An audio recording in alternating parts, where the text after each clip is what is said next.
All right, so we've got the concave and the convex, and when we're talking about a polygon, if you're talking about concave, hold on one second. Describe attributes of a polygon. So we already know that a polygon is a closed figure with straight sides, no curves, and all the corners is where all the sides meet. Okay. A concave polygon, if you were to take the sides and extend out the lines, they remain on the outside. So, for example, if I have this shape and then I extend the lines, so I take the side and I extend it, and I extend it, and I extend it. Whoops.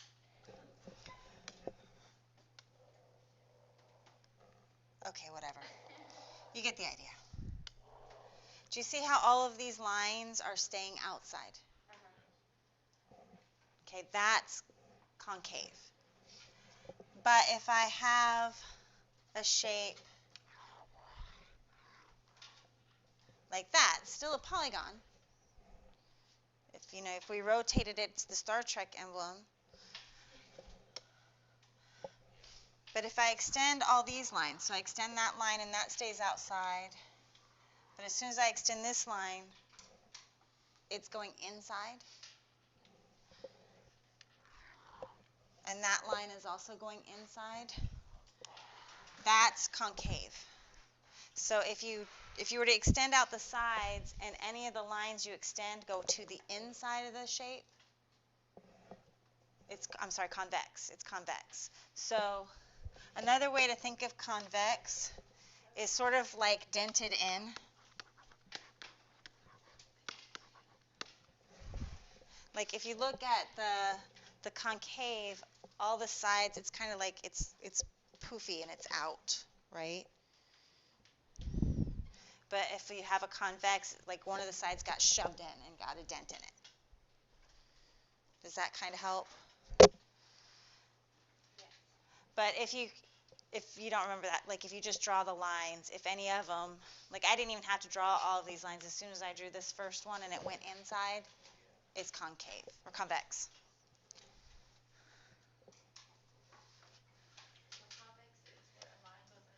Try to talk about them if you don't know what to call them. Okay, so we have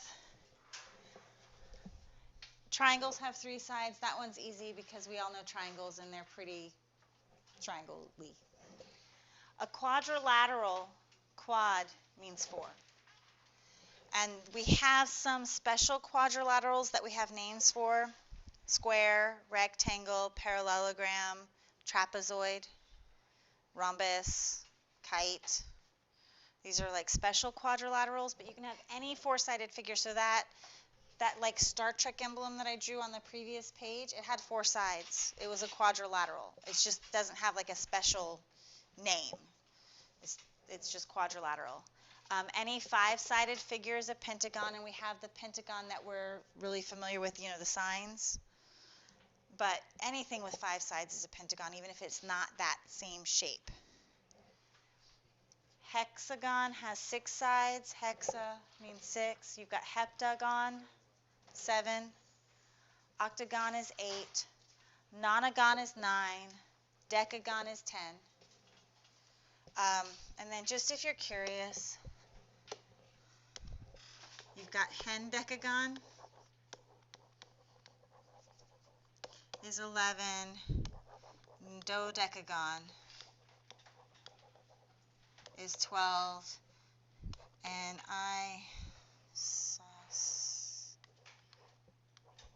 I'm not spelling that right. Hold on.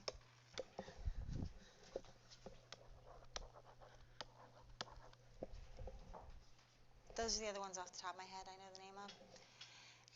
Then you have what's called an n-gon. And an n-gon is for any number of sides that we don't have a name for. So if I had a 32-sided figure,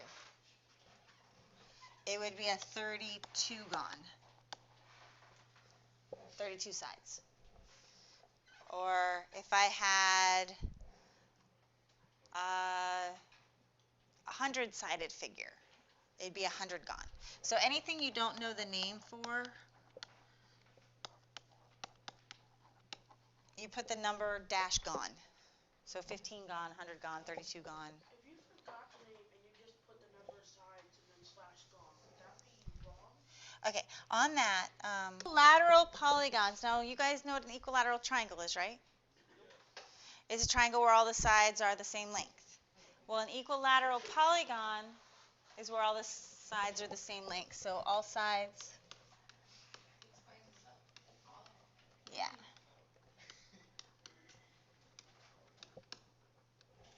Okay, if you have an equiangular polygon, all the angles are the same measure.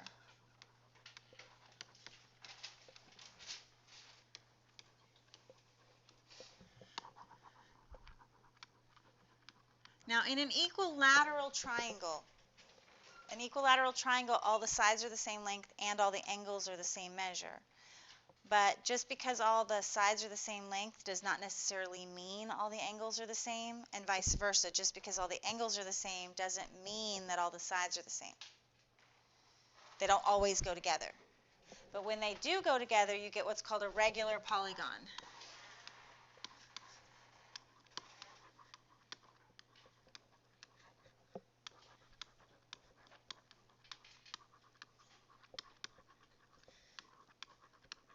Okay, so an example, a rectangle is equiangular. It has 4 90-degree angles, but it's not equilateral, right? So a rhombus has 4 sides that are the same length, so it's equilateral, but it's not equiangular. They can be, but they're not always. It just depends if you've squished it a little. But the regular polygons, you get all sides and all angles are the same, and so like a stop sign, octagon, it's a regular polygon. All the sides in the stop sign are the same length, and all the angles in a stop sign are the same measure. Squares are regular. And then you have a regular pentagon, you have a regular hexagon, a regular heptagon, or, you can have regulars of all of these, and then you have irregular, which is just whatever you want to draw that has that many sides.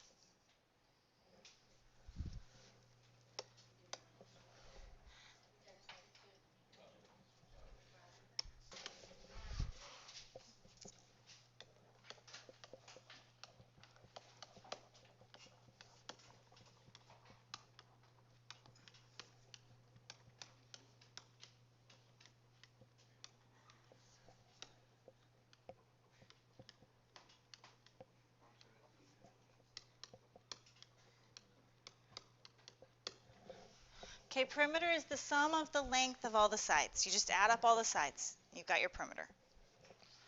Circumference is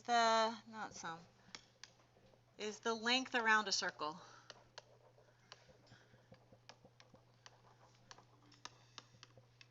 So kind of like the perimeter of a circle, but perimeter doesn't have sides. Circles don't have sides.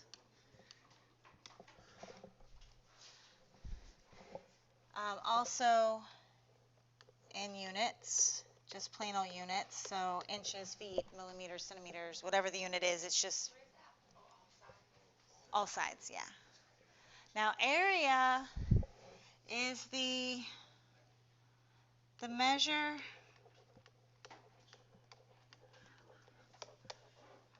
of the surface space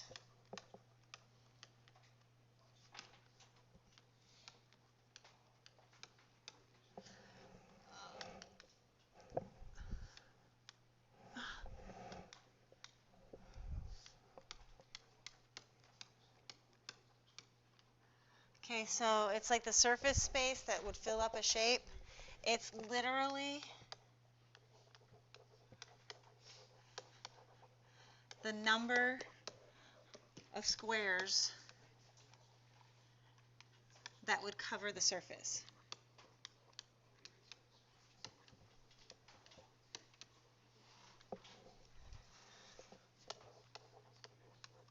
And since it's literally the number of squares, it's in units squared, or square units, because we're talking about squares. And I have here the some formulas for area. We have area of a triangle is base times height divided by 2. You probably learned it as 1/2 base times height, but you guys don't like fractions. So if you just do base times height divided by 2, it's the same thing with no fraction. Yay. And then the perimeter is just add up all the sides. You don't have to write that formula down, just add sides.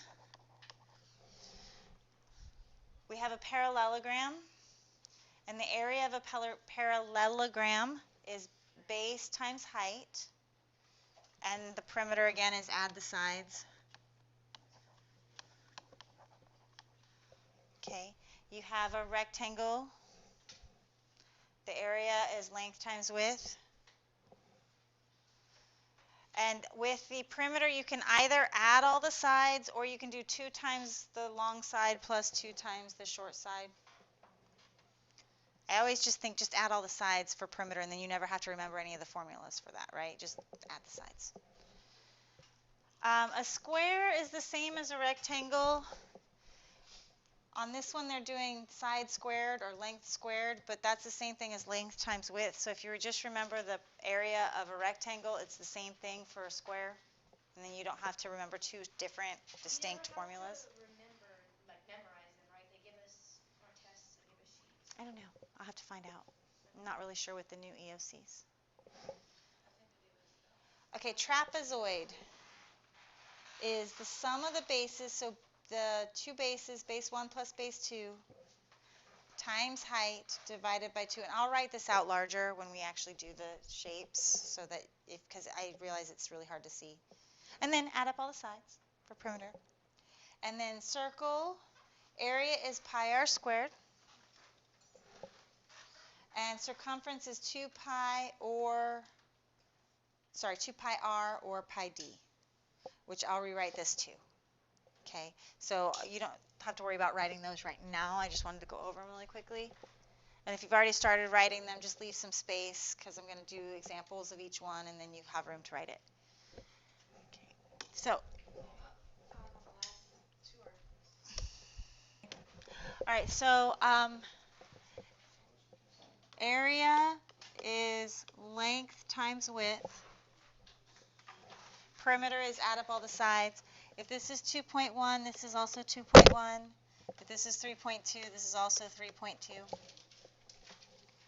So the perimeter, I can do 2 2.1s and 2 3.2s. That's a terrible 3. Or I can do 2.1 plus 2.1 plus 3.2 plus 3.2.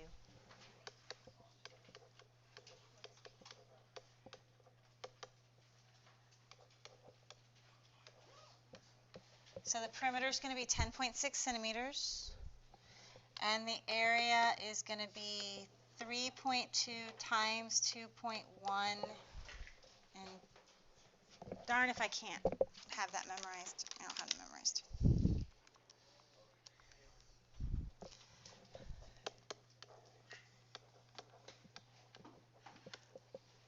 Don't forget to put your squares on area.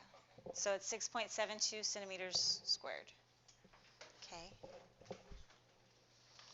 All right, circumference of a circle is 2 pi r or pi d. And the difference between that is the diameter is twice the radius, or the radius is half the diameter. So 2r, these two, 2 and r, are the same thing as d. So if you have the diameter, just use D. You don't have to divide it in half so that you can multiply it by 2 again. But if you don't have, you use the 2. You said C equals 2 pi what? 2 pi r. Is that circumference? That's circumference, yeah. And r is the radius. Is that the same thing as pi r squared? No. Okay. This is circumference, so this is the length around the circle. Area is pi r squared. Okay.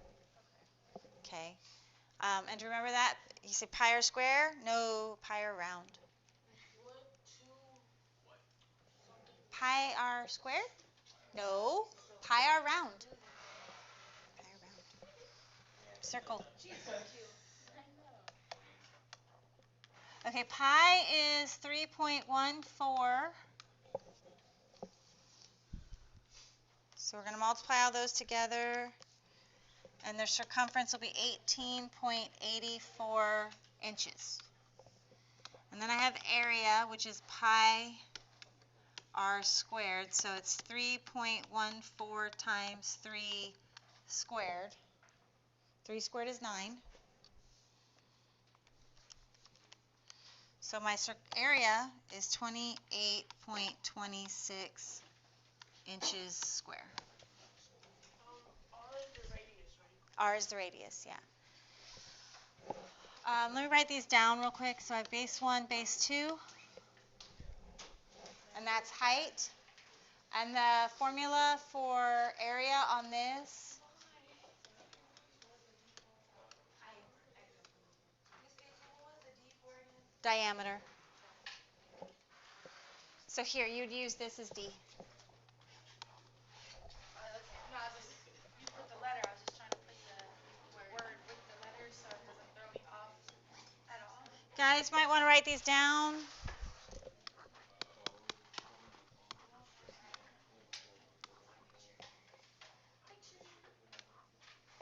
Okay, area of the trapezoid, you have the base 1 and base 2. Those are the parallel sides. Add those together, multiply it by the height, and divide by 2. Wait, wouldn't it be just easier to just um double the radius or Here, yeah, and then just do pi times square diameter or whatever? for circumference, you can double the radius. For area, you have to square the radius. So always when you do a circle, you have to square it? For the area, yes. Not for the circumference. Hold on a sec.